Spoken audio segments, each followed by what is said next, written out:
les FDLR. Mais je l'ai dit, je crois les deux autres ici, en lieu et place de poursuivre les FDLR, il est sorti de la RDC comme premier producteur du coltan et des cassitérites. Est-ce que c'est le coltan et les cassitérites qui constituent les FDLR au Congo? Voilà la question. Deuxième chose, le 25 janvier 2009, l'armée rwandaise est entrée au Congo. Pendant un mois, jusqu'au 25 février, d'ailleurs ça coûtait la vie d'ailleurs à l'ancien président de l'Assemblée nationale qui a dit qu'il n'était pas informé de l'entrée de l'armée rwandaise par l'opération Umoja Wetu. J'étais là. Ils sont entrés jusque dans les fins fonds. Maintenant, quand vous voyez l'armée rwandaise aujourd'hui aller vers Kishiché, c'est parce qu'on poursuit la mine de Somikivu qui détient le pyrochlore. Le pyrochlore, c'est les minéraux qui entrent dans la fabrication de fusées. Et c'est recherché à travers le monde. C'est la mine de Somikivu qu'on est en train de suivre effectivement là-bas. Et aller vers Massissi pour contrôler la mine de coltan parce que nous détenons 60% des réserves mondiales du coltan dans les Massissi.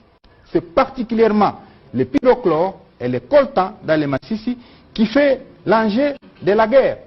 Et au niveau international, on connaît tout ça et c'est pourquoi il a les soutiens parce que les réseaux mafieux qui exploitent illégalement les minéraux sont derrière ces entreprises-là. La preuve, c'est que vous avez appris qu'à Kigali, on a ouvert des fonderies d'or.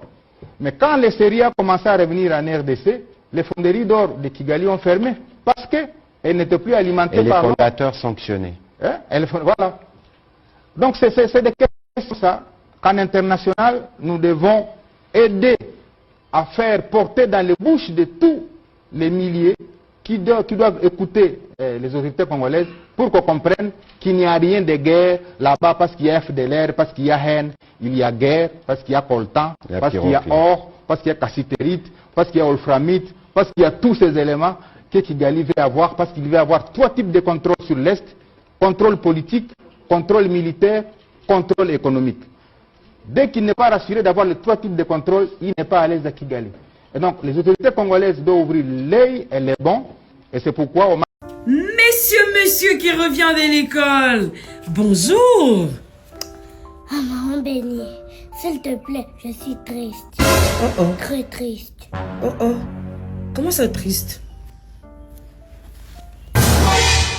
Mais monsieur, qu'est-ce qu'il y a? Tu me fais peur là. Tu sais quoi, maman? J'ai appris quelque chose de très important à l'école. Ah oui?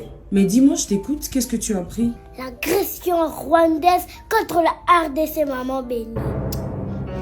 J'ai appris qu'il faut absolument dénoncer l'agression qui subit la RDC. Parce que c'est une violation de sa souveraineté. Mais ça veut dire quoi ça? Quoi, tu comprends pas, maman? Ça veut dire que d'autres pays ne devraient pas intervenir ni faire du mal à la RDC sans son accord. Sur ce point, tu as raison. Quand un pays est agressé sans raison, c'est comme si on envahissait sa maison sans permission. Mais voilà, maman. Ça trouble la paix dans la région et cause beaucoup de souffrance aux habitants.